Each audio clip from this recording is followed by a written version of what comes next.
Jaguar pulling filter replacement.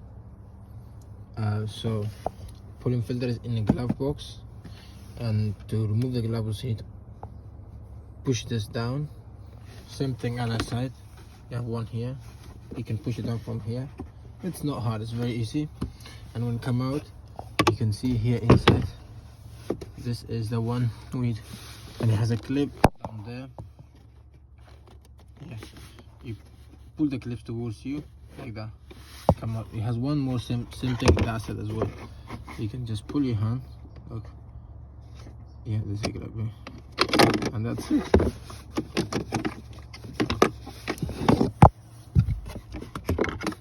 And you got a pulling filter down there. So now you need two hands to pull this up a bit. You can see the sign, and pull it towards you, and it will come. So it looks something like that. That's it. And you need to take the filter out from here, and you can replace it.